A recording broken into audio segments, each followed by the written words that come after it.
Good morning बच्चे party. Last portion हम लोग ग्रोथ मॉडल ख़त्म कर चुके हैं ऑर्गेनिज्म एंड पॉपुलेशन का। And this one is very मतलब एकदम क्लियर है, शॉर्ट एंड क्लियर। बस एनसीईआरटी से इसको एक बार रीड कर लेना है। लाइफ हिस्ट्री वेरिएशंस, जैसे हर किसी का लाइफ स्पैन अलग अलग होता है, उसके अकॉर्डिंग एक बैलेंसिंग बनी हुई है। ठीक है, मैंने बोला ना कि आप ऐसा तो नहीं हो सकता कि एलिफेंट के नंबर इतने ज़्यादा हो जाएं चारों तरफ एलिफेंट दिखने लगे, या टाइगर इतने ज़्यादा हो जाएं कि चारों तरफ टाइगर ही टाइगर हो जाए, टाइगर की पॉपुलेशन रेज हो जाए। तो हर किसी का एक लाइफ हिस्ट्री है, एक स्पैन है, लाइफ स्पैन है, और उस पर एक इन्वायरमेंटल कंट्रोल है कि किसकी पॉपुलेशन मैक्सिमाइज हो सकती है, किसकी पॉपुलेशन लिमिटेड हो सकती है। क्लियर बेटा? तो populations evolve to maximise their reproductive fitness, also called Darwinian fitness. क्या है ये डार्विनियन फिटनेस? कितना वो मल्टीप्लाई कर सकता है। ठीक है, नेचुरल सिलेक्शन के बाद एडॉप्टेशन, और कितना वो मल्टीप्लाई कर सकता है, that is Darwin fitness. Darwin fitness में रिप्रोडक्शन की बात की गई थी, ना कि फिजिकल फिटनेस। क्लियर? तो हाई आर वैल्यू, अब कल के लेक्चर में हम लोगों ने देखा था कि आर वैल्यू पे डिपेंडेंट है कि ग्रोथ, पॉपुलेशन की ग्रोथ का मॉडल कैसे होगा, मतलब ग्रोथ कैसे होगी। हाई आर वैल्यू होगी तो हाई आर वैल्यू कब होगी? जब बी प्लस होगा, बर्थ रेट ज़्यादा हाई होगा in compare to death rate से, तो बी माइनस टी के रिजल्टेंट आपको हायर आर वैल्यू मिलेगी। उस वक्त वो पर्टिकुलर पॉपुलेशन की ग्रोथ तेज होगी। In the habitat in which they live, हर किसी के सर्वाइवल के लिए एक हैबिटेट है। Under a particular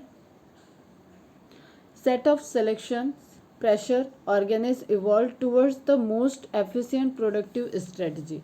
Under the particular set of selection pressures, organism evolve towards the most efficient productive strategy. अब डार्विन क्या कहते हैं कि जो ये फिटनेस आएगी उसके पहले उनको सिलेक्शन के प्रोसेस से जाना पड़ेगा। ठीक है, नेचुरल सिलेक्शन, तो एक सिलेक्शन प्रेशर होगा उस टाइम, तो ऑर्गेनिज्म फिर इवॉल्व कर जाएगा, वो जो ज़्यादा अडॉप्ट कर जाएगा वो ज़्यादा इवॉल्व कराएगा।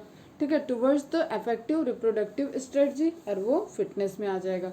सम organism breed only once in their life time. अब अलग अलग सर्वाइवल के अकॉर्डिंग तुम लोगों का यहाँ पे पूरा एनिमल किंगडम और प्लांट किंगडम का रिप्रोडक्शन वाला पार्ट समराइज किया हुआ है। क्लियर? जैसे बैम्बू में हम लोगों ने देखा था कि वो एक एक लाइफ टाइप में एक बार ही रिप्रोड्यूस कर रहा है, फ्लावरिंग उसमें एक टाइम होती है। ठीक है, फिर हम लोग ने नीला कुरंजी एक फ्लावर देखा था, वो 12 साल में एक बार उसमें फ्लावर आ रहे हैं। तो इस तरीके से अलग अलग तरीके की उनकी लाइफ स्ट्रेटजी होगी, उनके लाइफ स्पैन में डिफरेंट फेजेस का, रिप्रोडक्टिव फेजेस का अलग अलग इंपॉर्टेंस है। अब कुछ तो जैसे हम माइक्रोब्स में देख रहे हैं 20 मिनट्स में वो मल्टीप्लाई कर जा रहे हैं, डबल हो जा रहे हैं। कुछ फ्रेगमेंटेशन से डिवाइड कर रहे हैं, वो भी बहुत तेज़ी से वेजिटेटिव प्रोपगेशन करते हैं। जैसे वो जलकुंभी वाला याद हो, वाटर हाइसिंथ वाला, उसको लाया गया उसके फ्लावर को देख के, और उसके बाद उसको कट कर कर करके उसके जितने कट करके उसको ख़त्म करने की कोशिश की जा रही थी, उतनी तेज वो बढ़ रहा था। क्लियर? तो some organism breed only once in their life time, Pacific salmon fish and bamboo. अब ये आप एग्जाम्पल नोट डाउन करोगे, मार्क कर लोगे। While others breed many times during their life time, most birds and mammals. जैसे कुछ प्लांट आपको दिखेंगे, जैसे मैंगो ट्री है, तो मैंगो ट्री में हर साल फ्लावरिंग हो रही है, हर साल फ्रूट लग रहा है। ठीक है, मैमल्स हैं वो, उनका रिप्रोडक्टिव ऐसा कोई लिमिटेड नहीं है, तो वो कर सकते हैं, कई बार रिप्रोड्यूस कर सकते हैं अपने लाइफ में। बर्ड्स कई बार रिप्रोड्यूस कर सकते हैं। तो some produces a large number of small size, एक तो हो गया टाइम वाला। फिर उनकी offspring, number of offspring यहाँ पे भी कनेक्टिविटी बनाओ एनिमल किंगडम प्लांट किंगडम से। जब वो हाई अमाउंट की एक्सटर्नल फर्टिलाइजर, एनिमल में बात करें, एक्सटर्नल फर्टिलाइजेशन जब तक हो रहा था तब तक वो हाई अमाउंट में गैमेट्स रिलीज कर रहे थे, हाई अमाउंट में फर्टिलाइज हो रहे थे, और उसके बाद ग्रो करते करते करते करते वो कम हो जा रहे थे, डेवलप हो जा रहे थे, क्योंकि उनको पता था कि उसको नेचुरल कंडीशन फेस करनी पड़ेगी। तो वहाँ से एक मैमल्स तक क्या हुआ, एकदम लिमिटेड। ठीक है, प्रोजेनी के नंबर लिमिटेड हो गए, इस तरीके की अडॉप्टेशन देखने को मिली। तो एक रेंज है। Some produce a number large number of small size offspring like oyster and pelagic fish. फिर से एग्जाम्पल नोट डाउन करोगे। While others produces a small number of large size offspring as bird mammals. ठीक है, अब कोई कहे कि well मछली के इतने, वेल मछली अगर एक बार में 100 बच्चे दें तो किस तरीके से पॉपुलेशन इंक्रीज होगी। ठीक है, अभी कहे कि ह्यूमन बींग है, ह्यूमन बींग को एक बार में 15-15 बच्चे हों तो किस तरीके से पॉपुलेशन ग्रोथ होगी और सर्वाइवल होगा। तो मतलब हर एक चीज़ थोड़ा सा इनका वेरिएशन लिमिटेड है, ठीक है, कॉन्स्ट्रिक्टेड है by the ecological system, while others produces a small number of large-sized offspring, so which is desirable for maximizing fitness. Ecologists suggest that life history traits of organisms have evolved in relation to the constraint imposed by the abiotic and biotic component of the habitat in which they live. कल मैंने दिखाया था environmental constraint restrictions जो हाथ वाले थे, तो उन सारे इन्वायरमेंटल कंडीशंस ने एक रेजिस्टेंस बनाया हुआ है, ठीक है, एक प्रेशर लगा रखा है कि इस तरीके से कैरिंग कैपेसिटी में मेंटेन रहे चीज़, किसी की भी नंबर पॉपुलेशन किस तरीके से अडॉप्ट होनी है, किस तरीके से किस रेट में उसको ग्रो करना है, ये सारी चीज़ें इन इन्वायरमेंटल फैक्टर्स पे डिपेंडेंट है। Clear? Evolution of life history traits in different species is currently an important area of research being conducted by ecologists. इस पोर्शन से बहुत ज़्यादा कुछ नहीं देखना है, ठीक है, ये पूरा दिमाग वाली चीज़ है कि आप एक रेंज ऑफ आप जो सराउंडिंग में डाइवर्सिटी है with respect to plant animals और माइक्रोब्स, उस डाइवर्सिटी को आप रिलेट कर सको उनके लाइफ स्पैन से, उनकी प्रोजेनी फॉर्मेशन से, उनके नंबर, उनका टाइप्स ऑफ रिप्रोडक्शन, उनका डेवलपमेंट, इन सारी चीज़ों से कि वो एक्सटर्नल इनडायरेक्ट डेवलपमेंट हो रहा है, डायरेक्ट डेवलपमेंट हो रहा है, ठीक है, फर्टिलाइजेशन एक्सटर्नल था, इंटरनल था, इस तरीके की चीज़ों से रिलेट करके आप एक लाइफ हिस्ट्री वेरिएशंस को समझ सकते हो। और बस यहाँ पे क्या करना है बेटा, आपको जो भी एग्जाम्पल्स दिए हैं उसको मार्क करके रखोगे। Now the last portion of that chapter is population interaction. Population interaction, अब देखो population interaction again a large thing, ठीक है, आप पॉपुलेशन इंटरेक्शन की बात कर रहे हो, यहाँ पे इंटर स्पेसिफिक भी हो सकता है, इंट्रा स्पेसिफिक भी इंटरेक्शन हो सकता है। क्लियर? तो पहले कुछ पॉइंट हम लोग यहाँ देख लेते हैं, उसके बाद इसकी बियॉन्ड द एनसीईआरटी कुछ समझने के लिए पैरामीटर्स देखेंगे। Can you think any natural habitat on earth that is inhabited just by a single species? हो सकता है ऐसा कोई स्पेस जहाँ पे सिर्फ एक सिंगल स्पीसीज हो? सोचने में लग रहा होगा कि हाँ ऐसा हो सकता है, but actually it is not. कुछ ना कोई माइक्रोब से लेके किसी न किसी फंगल डिकम्पोजर या कहीं ना कहीं वो रिलेटेड है दूसरे स्पीसीज से, लिविंग स्पीसीज से। क्लियर? अगर कुछ भी नहीं तो वो जो भी फूड खा रहा है, कोई भी इंसान ऐसे कहे कि हम तो हिमालय पे जाके रह रहे हैं, अब हम किसी से इंटरेक्शन ही नहीं करेंगे, ठीक है, हम सब कुछ छोड़ छाड़ के संन्यास, ऐसे कैसे इंटरेक्शन नहीं करेगा? वो इंटरेक्शन तो कर रहा है ना, वो प्लांट से ऑक्सीजन ले रहा है, वो इनफैक्ट जब फूड लेगा, कोई फ्रूट ही खा रहा है, कोई फ्रूट खा रहा है उसमें सीड वाला पोर्शन, या कोई ऐसा ग्रेन खा रहा है सपोज, तो वो क्या है? वो सब सीड है, सीड के अंदर एम्ब्रियो है, एम्ब्रियो में एक लाइफ होती है, तो ओवरऑल सब क्या है? सब कहीं ना कहीं इंटरेक्शन कर रहे हैं। ऐसा कोई भी स्पेस, ऐसी कोई भी स्पीसीज नहीं है जो किसी दूसरी लिविंग स्पीसीज से इंटरेक्ट नहीं कर रही हो। डायरेक्ट और इनडायरेक्ट सबका इंटरेक्शन है। There is no such habitat and such a situation is even inconvenient. ऐसी कोई भी कंसीवेबल जिसमें कोई भी ऐसी कंडीशन नहीं, कोई भी ऐसा हैबिटेट नहीं दिख रहा है जहाँ पे एक सिंगल स्पीसीज की पॉपुलेशन रह रही हो without interacting to other species. For any species the minimal requirement, अब ये बहुत प्यारी लाइन है बेटा, देखो, for any species the minimal requirement, एक species के लिए minimal requirement is one more species on which it can feed. अब प्रे प्रीडेशन वाला, जैसे मैंने बोला अभी कि अगर आप वेजिटेरियन भी हो तो भी आप जो फ्रूट खा रहे हो, जो वेजिटेबल्स खा रहे हो, उनमें भी कहीं ना कहीं लाइफ है। This is also a kind of predation, ठीक है। अब जस्ट सपोज कि रैबिट कैरेट खा रहा है, ठीक है, तो रैबिट कितना प्यारा है, वो कैरेट ही तो खा रहा है, नहीं, उस कैरेट की भी तो वो हंटिंग कर रहा है ना। बात ये डिफरेंस ये है कि प्रे प्रीडेटर में हम लोगों को माइंड सेट होता है कि एनिमल्स होते हैं, ठीक है, बट प्लांट का भी तो प्रीडेशन हो रहा है ना, प्लांट को भी तो शिकार किया जा रहा है, लेकिन वो हमारा फूड चेन है, वो इकोलॉजिकली वही एडॉप्टेशन है, उसी से सर्वाइवल है, ठीक। तो हर एक वेजिटेरियन भी कुछ ना कुछ हंट कर रहा है, वो वेजिटेशन का हंटिंग कर रहा है। क्लियर? ठीक है बेटा, समझ में आ रहा है ना। तो even a plant the minimal requirement किसी भी स्पीसीज की क्या हुई, एक अदर स्पीसीज जिस पे वो अपने खाने के लिए, ठीक है, जिस पे वो सर्वाइव करने के लिए डिपेंडेंट हो। तो for any species the minimal requirement is one more species on which it can feed. Even a plant species which makes its own food cannot survive alone. It needs soil microbes to break down the organic matter in soil and return the inorganic nutrient for absorption. ठीक है, अगर एक plant, अब animal की बात कर लिए तो तुम्हें समझ में आया कि वो प्लांट पे किसी न किसी तरीके से हंटिंग कर रहा है या डिफरेंट। लेकिन अगर एक प्लांट की बात करें तो अगर एक जगह पे एक सिंगल प्लांट ग्रो कर रहा है तो क्या वो किसी से इंटरेक्ट नहीं कर रहा है? वो कर रहा है, वो एक छोटे से माइक्रोबायोम से इंटरेक्ट कर रहा है जो उसके रूट के पास है। वहाँ पे डिफरेंट टाइप के माइक्रोब्स प्रेजेंट होंगे, वहाँ फंगल प्रेजेंट होगा, वहाँ डिकम्पोजर्स हो रहे होंगे, कुछ फंगल जो एसोसिएशन में रहते हैं उनके साथ वो इंटरेक्ट कर रहा है, ठीक है, माइक्रोराइजा वाला पोर्शन।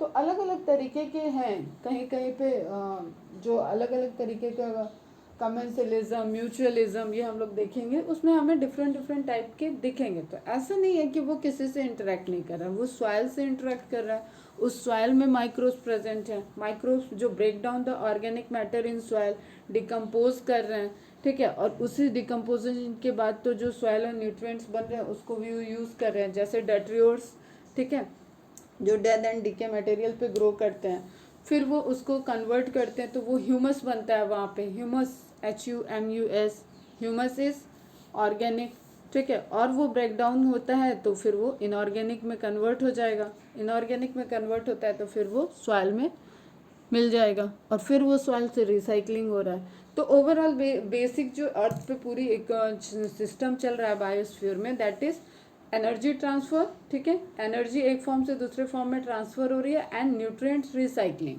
स्टार्टिंग में ही मैंने बताया था, ठीक है, साइक्लिंग ऑफ न्यूट्रिएंट्स। तो ये एक कंटिन्यू प्रोसेस है जिसमें हर कोई इन्वॉल्व है ही, हर लिविंग ऑर्गेनिज्म इस प्रोसेस में इन्वॉल्व है। क्लियर? तो हर कोई इकोसिस्टम से, हर कोई बायोस्फीयर में इंटरकनेक्टेड है। Even a plant species which makes its own food cannot survive alone. It needs soil. अब इसको आप मार्क कर लेना बेटा कि प्लांट स्पीसीज के लिए हो सकता है क्वेश्चन आ जाए। It needs soil microbes to break down the organic matter in soil and return the inorganic nutrient for absorption. And then how will the plant manage pollination without an animal agent? अब हमें पता है animal agent के, ठीक है, zoophily पूरी एक category है, एंडेमोफिली वगैरह, वहाँ पे एनिमल पॉपुलेशन पॉलिनेशन पे ऑलरेडी प्लांट डिपेंडेंट है। कौन से प्लांट होंगे ये? जिम्नोस्पर्म, जिम्नोस्पर्म होंगे क्या? जिम्नोस्पर्म में किस तरीके का पॉलिनेशन होता है बताना?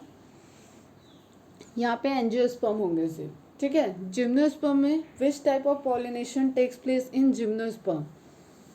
And first pollination reported in gymnosperm और angiosperm? It is obvious that in nature, animal, plants and microbes do not and cannot live in isolation but interact in various ways to form a biological community. Even in minimal communities, many interactive linkages exist, although all may not be readily apparent. ठीक है, minimal communities many interactive linkage exist. एक अगर छोटी सी भी community है, छोटी सी community मतलब number of population वहाँ पे प्रेजेंट है, डिफरेंट डिफरेंट इंडिविजुअल वहाँ पे प्रेजेंट है, वहाँ पे भी कई तरीके के इंटरैक्टिव लिंकेज देखने को मिलेंगे, although all may not be readily apparent, और बहुत ऐसा नहीं कि वो बहुत प्रोमिनेंट हो, आपको दिखे, उसकी बहुत इंपॉर्टेंस ना हो, लेकिन फिर भी वो छोटे छोटे इंपॉर्टेंस कुछ ना कुछ रोल प्ले कर रहे होंगे। Clear? Interspecific interaction arise from the interaction of population of two different species. They could be beneficial, detrimental और neutral. बेनिफिशियल भी हो सकते हैं, एक दूसरे में किसी को हो सकता है हार्म भी पहुंचा रहे हैं, और हो सकता है कि दोनों को कोई न ही किसी को हार्म हो रहा हो, न ही किसी को कोई बेनिफिट हो रहा हो। तो न्यूट्रल भी हो सकता है इंटरेक्शन के बीच में। But inter species, again word याद करो, एक्स्ट्रा मतलब आउटर, इंट्रा मतलब अंदर, ठीक है, विद इन, और इंटर मतलब विद इन, ठीक है, दो के बीच में इंटर, अंदर एक के बीच में ही एक टाइप के, यहाँ पे जैसे देख रहे हैं तो दैट इज इंट्रा। क्लियर? तो they could be beneficial, detrimental और neutral, neither harm nor benefit to one of the species और both. assigning a positive sign for beneficial interaction, negative sign for detrimental and 0 for neutral. Negative for detrimental मतलब जो भी loss हो रहा है, harmful interaction हो रहा है उसके लिए, and 0 for neutral interaction. Let us look all the possible outcomes of inter specific interaction. अब एक टेबल दिया हुआ है बेटा 13.1 इंपॉर्टेंट टेबल है. पॉजिटिव के लिए क्या, पॉजिटिव कब दे दिया गया, जब उसको कोई फ़ायदा हो रहा है, एक स्पीसीज को फ़ायदा हो रहा है तो उसको पॉजिटिव दिया है, कोई लॉस हो रहा है तो उसको निगेटिव दिया है, एंड 0 दिया है न्यूट्रल को. ठीक है, अब हम देख रहे हैं इंटर स्पेसिफिक की बात है, मतलब 2 टाइप्स की स्पीसीज होंगी. फर्स्ट तो पॉइंट यही है. तो इंटर स्पीसीज में 2 स्पीसीज आ गई, एक स्पीसीज ए, एक species B. Now name of the interaction आपको ये ध्यान में रखना है बेटा. ठीक है, mutualism, competition, predation, parasitism, commensalism, amensalism. Now देखो ध्यान से, म्यूचुअलिज में दोनों स्पीसीज बेनिफिटेड होंगे. म्यूचुअल अंडरस्टैंडिंग जैसे लाइकेन वगैरह का एग्जांपल देखा हमने, एल्गल. ठीक है, algal phycobiont and mycobiont. Algae वहाँ रोल प्ले कर रही है एंड फंजाई रोल प्ले कर रही है. दोनों एक दूसरे के बिना लाइकेन बन ही नहीं सकता है. तो म्यूचुअलिज्म इज कि दोनों के बिना वो चीज़ एग्जिस्ट ही नहीं करेगी, इतना उनके बीच में रिलेशनशिप होना चाहिए. ठीक है, और ना अकेले उस एल्गी का एग्जिस्टेंस है, ना अकेले उस फंजाई का एग्जिस्टेंस है. जैसे फिग वास्प रिलेशनशिप याद हो तुम लोगों को. ठीक है, हाइपेंथोडियम इन्फ्लोरेसेंस, उस फिग अंजीर का एक वास्प के साथ इंटरेक्शन होता है, तभी उसकी लाइफ साइकिल कंप्लीट होती है, तभी वो पॉलिनेशन कर पाता है और वो वास्प की नेक्स्ट जनरेशन भी उसमें जो गाल फ्लावर थे, जो स्टेराइल फ्लावर थे, उसमें वो डेवलप करके ग्रो कर सकता है. तो that is a best example for the mutualism. ठीक है, एक प्लांट और एक एनिमल के बीच में म्यूचुअलिज्म है और दोनों की लाइफ स्पैन बिना एक दूसरे के कंप्लीट नहीं हो सकता. तो म्यूचुअलिज्म के केस में क्या होगा, दोनों प्लस प्लस में है, दोनों को बेनिफिट हो रहा है. कंपटीशन, जब इंट्रा स्पेसिफिक कंपटीशन होगा तो वो स्पीसीज कभी नहीं खत्म होगी बेटा. लेकिन जब इंटर स्पेसिफिक कंपटीशन होगा, मतलब 2 डिफरेंट स्पीसीज के बीच में कंपटीशन हो रहा है, तो वो दोनों के लिए ही समहाउ हार्मफुल होगा. क्लियर. प्रीडेशन ऑब्वियसली जो प्रीडेट करेगा, ठीक है, उसके लिए फ़ायदा हो जाएगा और एक का लॉस होगा. जो प्रे की तरह एक्ट करेगा वो उसकी जान चली जाएगी. पैरासिटिस अगेन पॉजिटिव निगेटिव. ठीक है, एक जो पैरासिटिक बिहेव करेगा, दिस वन पैरासाइट, वो बेनिफिटेड हो जाएगा, और ये क्या हो जाएगा, होस्ट. जिस होस्ट बॉडी पे होगा, एक अच्छा पैरासाइट कभी भी अपने होस्ट को ख़त्म नहीं करना चाहता, लेकिन इसका जो मोड है, एक्शन का जो मोड है और जो इसकी लाइफ स्पैन है, वो धीरे धीरे होस्ट को कमज़ोर करेगा, तो वो किसी और वजह से ख़त्म भी हो सकता है. कभी कभी उसी के पैरासिटिक इम्पैक्ट उसके लिए रोल प्ले कर देते हैं और वो वीक, और समहाउ वो उस पर अदर इन्वायरमेंटल फैक्टर या अदर, अगर एनिमल्स की बात करें तो अदर डिजीज़ का अटैक हो जाता है और उसमें होस्ट का लॉस होता है. क्लियर. एक आइडियल पैरासाइट कभी अपने होस्ट को ख़त्म नहीं करना पड़ जाएगा, क्योंकि वो उस पर ही ग्रो कर रहा है.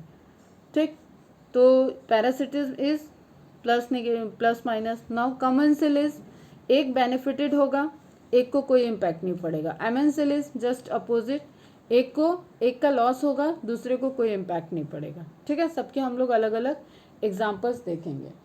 Both the species benefited and both lose in competition. Both species benefited, हमने देखा म्यूचुअलिज्म में बोथ स्पीसीज दिखाया benefited, and both in loss in competition. तो ये पॉइंट ध्यान में रखना. पॉइंट तो सारे ही ध्यान में रखने हैं. Clear. In both parasitism and predation, only one species benefit, parasite and predator respectively, and the interaction is detrimental to the other species. दूसरे का लॉस हो रहा है, host and prey respectively. The interaction where one species is benefited and the other is neither benefited nor harmed is called commensalism. ठीक है. In amensalism, on the other hand, one species is harmed whereas the other species unaffected. Predation, parasitism and commensalism share a common characteristic. The interacting species live closely together. अब इस तरीके के association के लिए क्या होना चाहिए, जो इंटरेक्टिंग स्पीसीज हैं वो क्लोजली हो. अब कोई शिकार अपने शिकारी के कोई शिकारी अपने शिकार के आसपास ही रहेगा, ऐसा तो है नहीं कि पूरा जोन क्रॉस करके जाए, रोज शिकार करने के लिए वो रोज 100 किलोमीटर दौड़ के जाए तब वो शिकार करे। ठीक है, तो अपने नियर बाई, जैसे शेर को शिकार करना है तो वो अपने जंगल में ही शिकार करेगा, और उसको पता है कि वो उस जंगल का राजा है, तो भी उसको उसी जंगल के अपने जो एनिमल्स हैं उनको कैप्चर करके अपनी लाइफ को चलाना है, क्योंकि वो टॉप कॉर्निवोर है, वो उसका हैबिट है, वो उसका नेचर ही वही है, वो उसके बिना वो घास खा के तो जिंदा नहीं रह सकता। ठीक है, तो मतलब they should be very closely related to each other, habitat उनका बहुत क्लोज होगा एक दूसरे से।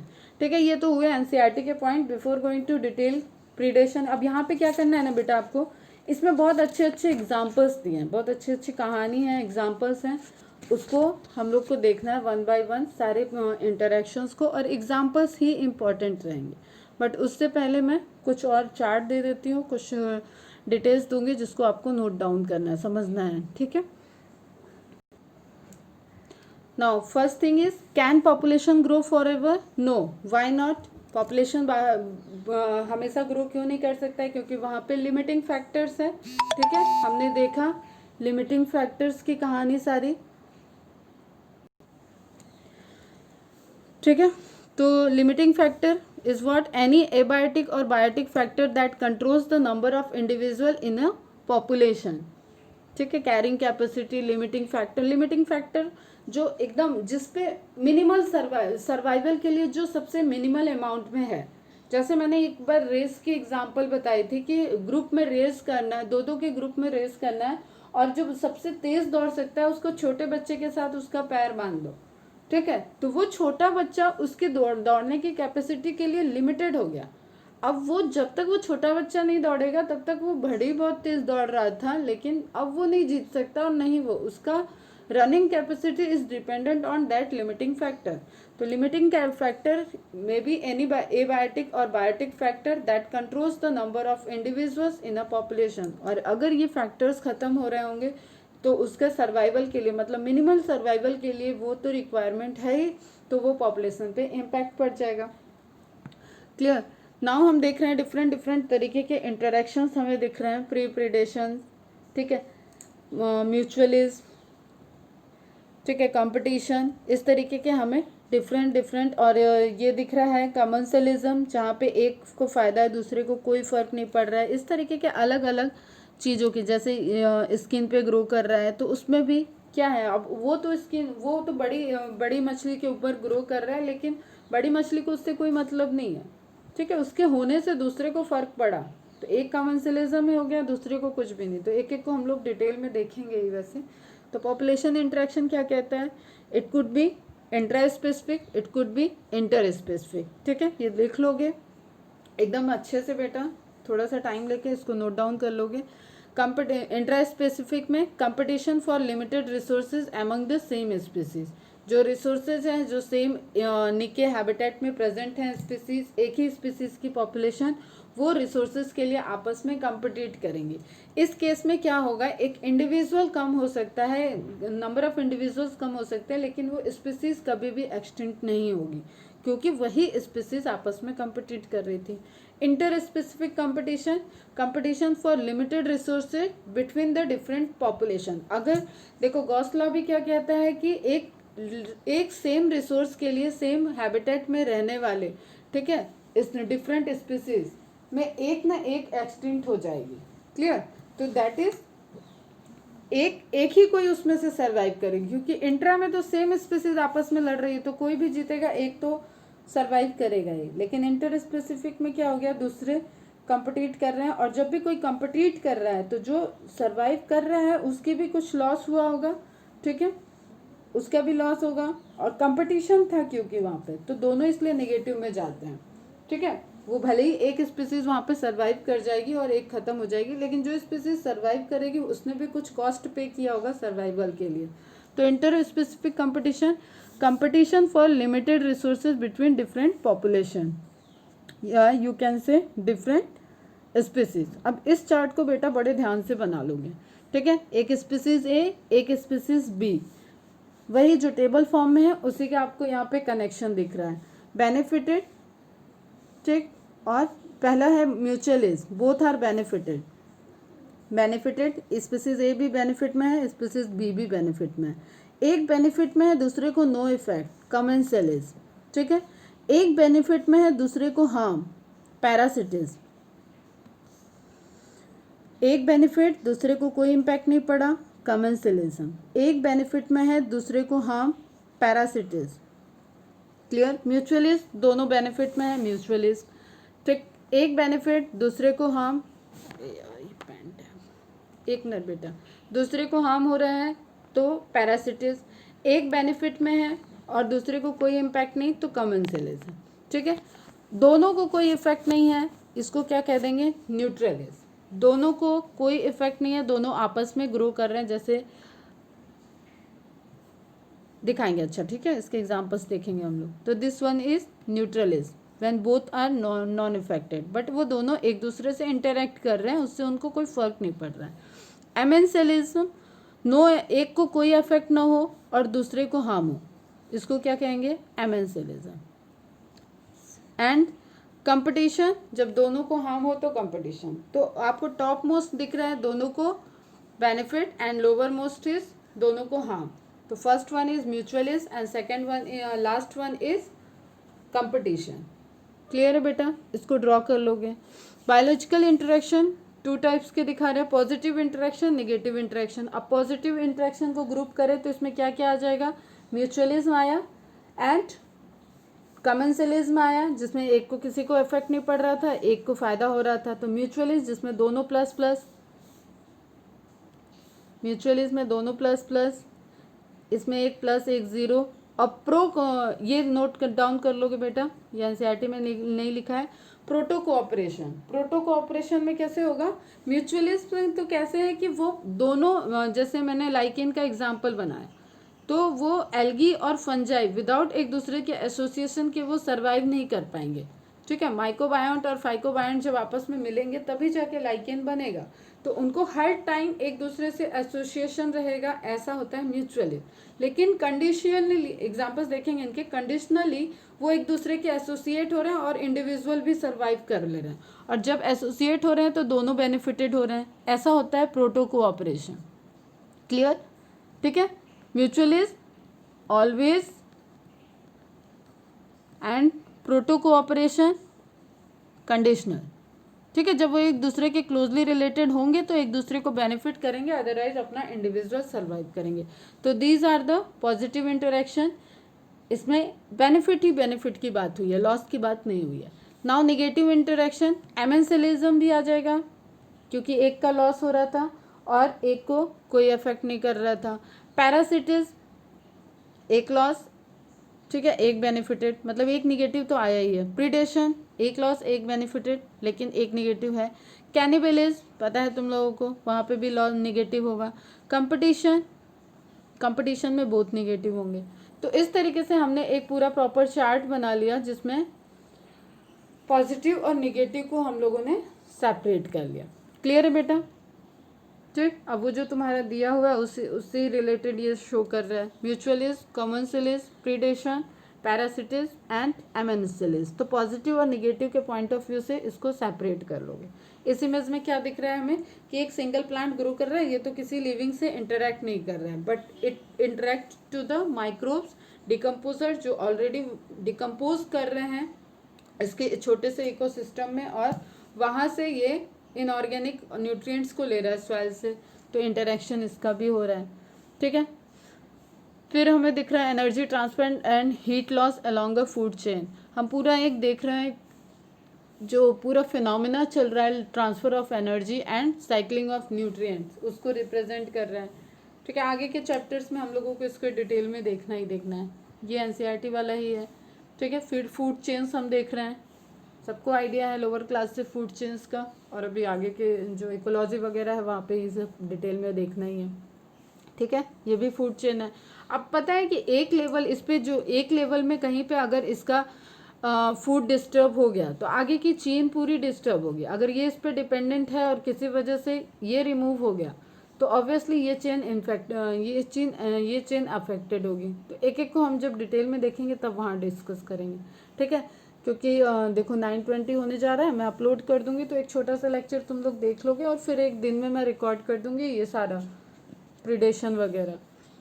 ज़्यादा लंबा लेक्चर हो जाता है तो अपलोड होने में भी प्रॉब्लम करता है। तो यहाँ पे आपको दिख रहा है वही सीड वाला कॉन्सेप्ट है कि ये है तो हर्बीवोर, हम सबको पता है, लेकिन वो जो सीड खा रही है उसके अंदर भी एम्ब्रियो है, उसके अंदर भी एक लाइफ है, तो हम उसको भी ले रहे हैं। अब ये भी वही दिखा रहा है पॉपुलेशन इंटरेक्शन से कि अगर एक लेवल पे दो तरीके के हर्बीवोर प्रेजेंट है और एक का प्रिडेशन वाले का आ गया ये इमेज, तो हम लोग बाद में भी डिस्कस कर सकते हैं इसको। देखो अब इसका ये प्रीडेटर है, ठीक है, इसका नहीं है, तो एक एक एक हैबिटेट में ये दोनों ग्रो कर रहे थे। क्लियर। अब इसको हटा दिया जाए यहाँ से तो सिर्फ ये ग्रो करेगा, क्योंकि इन दोनों में ये ज़्यादा डोमिनेटिंग है।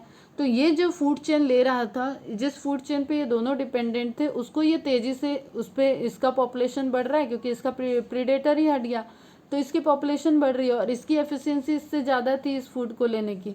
तो यहाँ पे जब इसकी ये हंटिंग कर रहा था तो इसका ग्रोथ भी लिमिटेड, मतलब एक अच्छे से मेंटेन था और दोनों उसको ले रहे थे। लेकिन जैसे ये प्रीडेटर हटा, इसकी पॉपुलेशन इतनी बढ़ गई, इसकी फीडिंग कैपेसिटी इससे हाई है, ठीक है, तो फीडिंग हाई होने लगा तो रिसोर्सेज में चेंजेस आ गए और इनकी पॉपुलेशन भी बढ़ी, तो ये विलुप्त हो गए यहाँ से। ठीक है, इसी तरीके से दिख रहा है। फिर यहाँ पे इंट्रोड्यूस कर दिया गया, री इंट्रोड्यूस किया गया वॉल्व को, तो उस केस में फिर से हंटिंग स्टार्ट हो गई, एक लिमिटेड रिसोर्सेज हो गए और जो प्लांट का रिसोर्स था वो भी लिमिटेड है। लेकिन जो दूसरी स्पीसीज विलुप्त हुई अब वो तो नहीं आएगी क्योंकि वो एक्सटिंक्ट हो गई। तो जस्ट फूड चेन में डिस्टर्बेंस की वजह से एक दूसरे जो एनिमल्स उस फूड चेन से इंटरेक्ट कर रहे हैं, जो उसमें इन्वॉल्व हैं, उनकी भी लाइफ में डिफरेंट इम्पैक्ट आता है।